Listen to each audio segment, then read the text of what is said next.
Walking by high school lunch before we did this was, to me, one of the more depressing moments of working in school. Thinking back to when I was in high school and there was no such thing as a cell phone, I knew it. we were all talking was my favorite part of the day. Wow. And then it was silent in there, and they're all staring in their phones even though they're sitting together. And now you walk by and it is the good kind of raucous. Kids have Mhm. board games out, they're talking, they're laughing, and they're enjoying themselves. Hello, everybody, and welcome to the Brighter Together podcast. My name is Janet Courtney, and my guest today is Katie Joseph. Katie is the assistant superintendent at Regional School Unit 1, and that is in Bath, Maine. Katie, thank you so much for joining us today. Thank you for having me. So, tell us a little bit, Katie, about you, your role, and what's going on at your school. Sure. So, as the assistant superintendent in Bath, Maine, I oversee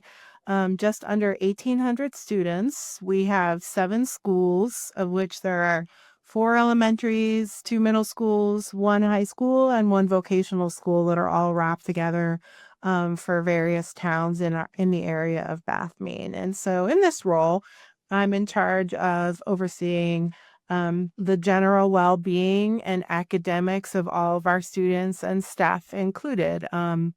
And so the topic that we're going to talk about today regarding cell phones, screen time, social media, all came about in our district post-COVID when we were looking for ways to increase the well-being of our students.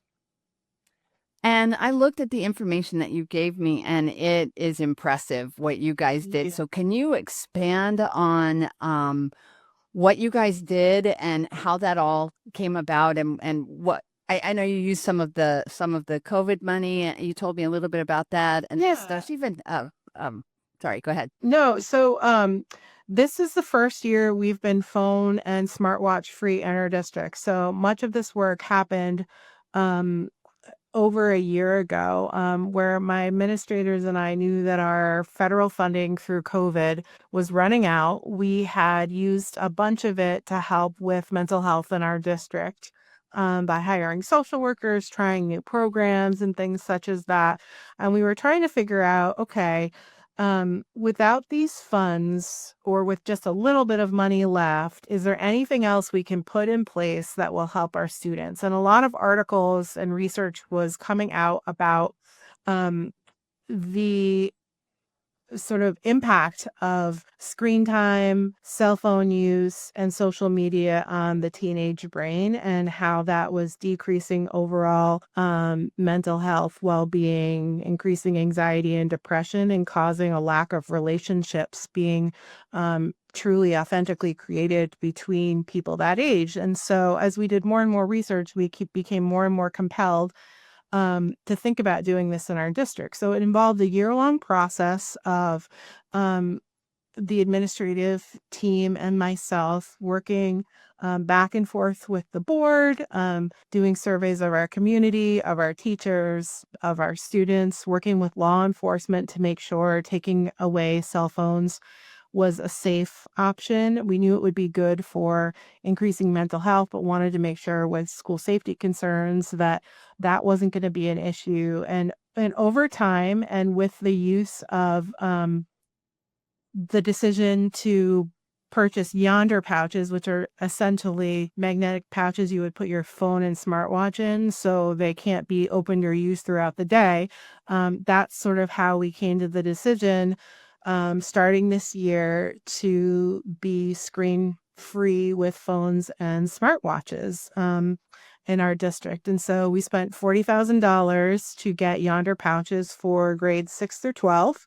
And they have been doing this new system all year, and the impacts have been one of the most powerful things I've seen in my over 20 years of working in school districts. So let's have you expand. What has the impact been? Sure. At first we were the kids were not excited, to say the least, about I bet not. when we surveyed the students from in grades 9 through 12, they didn't feel like they were using their phones that often. They didn't feel like they were distracting. They didn't see why this is important. However, if you look at a lot of the research, the minimum amount of hours most students of the teenage age are on a phone in a day is 4.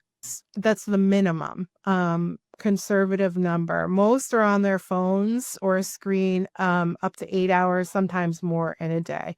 And this is often happening during school, which obviously is a distraction.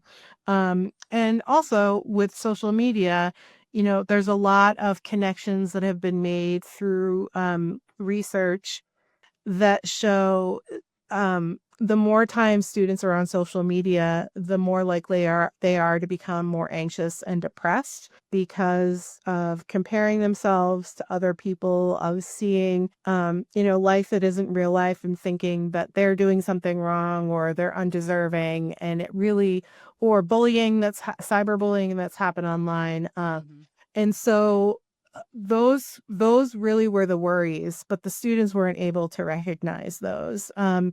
And so, however, I will say that since we've put this all into place, the impacts, which is what you asked in the beginning, have spread even as far as the students being able to say, this is not something I wanted in the beginning, but I'm so glad that I was forced to do this, because they've reported making more friends, better connecting with people, being more inclined to do their work in class and even at home, because they're understanding what's going on more because they're listening more in class. Right. We have fewer failures across our high school in terms of coursework than ever before, since cell phones became something students were able to have. And from the teacher perspective, they've actually have increased rates of happiness and well-being because they're not constantly battling the students all day long to focus, put your phone away. Things as little as fewer trips to the bathroom. Students can't connect quickly with a text and say, I'll meet you there in 5 minutes, and then hang out, for time in the bathroom. We think there's likely less vaping happening in schools, again, because they're not meeting up. I mean, I could go on and on. I don't know if you have specific questions. No, I'm just impressed by it. I did watch. I know there was a news. You guys made the news, and then I watched what some of the students had said and how the impact at lunch. That part was really impressive to me. That because we're guilty of this. Even as adults, we're guilty of this. I had to institute at my home, and my husband and we have a no phone Friday because we just want to, even though we're not quote going on a date, it's just we end up sitting right next to each other on our phones and not talking. And you put that phone away, and all of a sudden, and definitely at dinner, it's like you come to my house for dinner, there's no phone at the table. And because how many times are you out at a restaurant and you see the same thing? Everybody's sitting there, we're together, but we're not even interacting because we're on our phones. And that's a tragedy to me. It really is. And that actually, walking by high school lunch before we did this was, to me, one of the more depressing moments of working in school. Thinking back to, when I was in high school and there was no such thing as a cell phone, we were all talking. It was my favorite part of the day. And then it was silent in there, and they're all staring in their phones, even though they're sitting together. And now you walk by and it is the good kind of raucous. Kids have board games out, they're talking, they're laughing, and they're enjoying themselves. And I think one way we know it's also having an impact beyond the school day is 2 things. One, it's been reported to us by many of the students, because we have a lot of people who will come and visit our school now, will want to talk to a group of students. And the students, I've heard them share with visitors that when they're home now, they're much less likely to be on their phones all the time, because that cord of connection between needing it all the time has been broken. And so that is really great that it's impacting their home life as well. But at 2:05 when the bell rings, and they can open their pouches and have their phones out, you actually see them milling about, and they all could have their phones, but they're not all standing there staring, saying nothing. Anymore like they used to be. They're still talking, and I think they've been reinvigorated by the connections they didn't realize they could make. When you walk And that they're by, missing, right? yeah, when you walk by students in the hall, they're not staring down at their phones. They'll say hi to you and make eye contact, and that's teaching them, a really small moment of an important lesson about human connection. And we're going to need to do that in the job workforce later on. And so it truly has had an impact in so many ways that were unexpected. Yeah. And that's fantastic. That's fantastic for the kids, and Yeah. it's fantastic for your school and their mental health for sure. Have you seen or what? I know you said you've had such an incredible. I stumbled upon this. I did not know all about what you were doing. I mean, we reached out for the podcast, and it wasn't even something that I was even aware of. So I was so impressed with what you guys have done and the impact that it's had. What has it how has it it's kind of like it sounds like it's kind of gotten a life of its own, like Yeah. beyond your school. So can you Yeah. discuss that a little bit? So absolutely. So I know, in what you're going to post on your website is all of the resources I shared, but I also the Anxious Generation book, by Jonathan Haidt, which a lot of people are reading. I would highly recommend it. Essentially goes through the history of how this has sort of taken over teenage brains and led to a mental health crisis, and offers a lot of ideas around what we can do to stop that from happening. And so I would say that between all the articles that came before, people starting to talk about this, and then that book coming out, and then our district in Maine, at least, just deciding to rip the Band-Aid off and be the first to do it, it's become something that's very much in the social conversation, at least in the state of Maine, and I think across the country, because of his book being so easy to read, so popular, so well researched, whether you agree with its findings or not. Actually, right now, as we speak and record this in the state of Maine, LD 1234 is a bill that's being discussed on the Committee for Education and Cultural Affairs about taking away access to cell phones in all schools across Maine as a school ban, potentially. I did write a letter of support for that, and I know there are a few people from our district who are testifying today. And so we'll see what happens across the state if this sticks. So I think it's very much a local conversation, but becoming more state and possibly more national. And it wouldn't be surprised if you hear a lot more about it as you do your podcast from other districts around the country. Yeah, I have heard a lot of schools have gone, especially the high schools have Yeah. gone to no cell phones. Mike, have you experienced, I know you said early on you got some pushback from the students. Has there been any pushback from any other avenues that were unexpected, or any negatives that you've seen from this? No problems we weren't able to solve. I think that, and rightly so, I'm a parent myself. Parents have grown accustomed to being able to easily connect with their students, and having to go back to having all calls go through the school was an adjustment. It's what school always was before about 10 years ago. And so it's just going back to how we've always done things. I think some people were uncomfortable with that at the beginning, but there's growing pains with any big change. And Right. that hasn't really caused a problem so far once people became adjusted. I think the one thing I would urge schools to consider is we do have an exception for students who have medical devices that do require a cell phone for, I know we have a few students who have diabetes monitors on a phone, or heart disease. That's the only exception we allow for the use of a phone. If a student, and we've had many of these are the trickiest situations that I would say, who require a cell phone for diagnosed anxiety. that is a situation where we have not allowed a phone even with a doctor's note, because there's nothing that our one-to-one laptops can't achieve as a technological support that a phone cannot do. So if they need to connect with a parent throughout the day, and that's one of their points of feeling safe and secure to stay throughout the day, they can email the parent. We can set up a G chat with the parent.